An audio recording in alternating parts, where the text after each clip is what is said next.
মাইলের সুখায় সাগরে অভিযান চালাচ্ছে নৌবাহিনী এবং এ বিষয়ে বিস্তারিত জানবো ইবেন মিরের কাছ থেকে।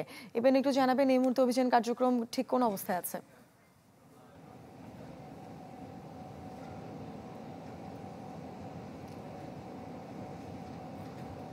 ইবেন, আপনি কি আমাকে শুনতে পাচ্ছেন?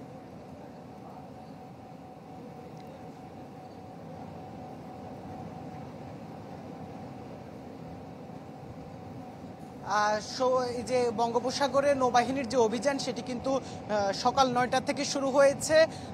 এখনো অভিযান চলছে। সে অভিযানে আমরা এখন পর্যন্ত যদিও আসলে যে অবৈধভাবে মাছ ধরার যে বিষয়টি সেটি এখন পর্যন্ত দেখা যায়নি।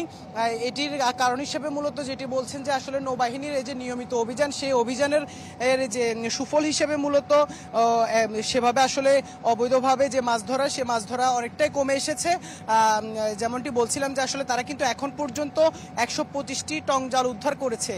যে অভিযান ৪ অক্টোবর থেকে যে অভিযান চলছে সে অভিযানে, তার মধ্যে যেটির আসলে দামি প্রায় ১০ কোটি টাকা মূল্যের এই যে জাল, অবৈধ জাল, সেটি উদ্ধার করা হয়েছে। এছাড়া ১৫০০ টন ইলিশ সহ অন্যান্য মাছ জব্দ করা হয়েছে, যেগুলো আসলে অবৈধভাবে নিষেধাজ্ঞা অমান্য করে যে মাছগুলো ধরা হচ্ছিল সেগুলো জব্দ করা হয়েছে। এছাড়া মূলত ২৫ অক্টোবর পর্যন্ত যে নিষেধাজ্ঞা, ৪ অক্টোবর থেকে শুরু হওয়া ২২ দিনের এই নিষেধাজ্ঞার আওতায় আমরা চাঁদপুর, খুলনা, বরিশাল, এছাড়া চট্টগ্রাম সহ ফিরোজপুর সহ অর্থাৎ যে উপকূলীয় এলাকাগুলো আছে সব জায়গায় কিন্তু অন্যান্য যে বাহিনীর পাশাপাশি নৌবাহিনী তাদের যে বিশেষ অভিযান সেটি কিন্তু জোরদার করা হয়েছে। সেই বিশেষ অভিযানের আওতায় আমরা অভিযানের সুফল হিসেবে মূলত যেমনটি আমরা বলছিলাম যে আসলে সেভাবে তেমন একটি যে মাছ ধরা অবৈধভাবে সেটি দেখা যাচ্ছে না। তবে নৌবাহিনীর অভিযান আজকে সারাদিন চলবে, পাশাপাশি যতদিন নিষেধাজ্ঞা চলবে ততদিনই কিন্তু আসলে এই যে অভিযান, সেই অভিযান অব্যাহত থাকবে।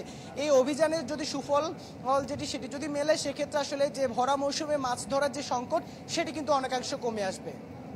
ইবেন, আপনাকে ধন্যবাদ। দর্শক, মাইলের সুরক্ষায় সাগরে অভিযান চালাচ্ছে নৌবাহিনী এবং সেখান থেকে আমাদের সাথে যুক্ত ছিলেন এতক্ষণ ইবেন মির।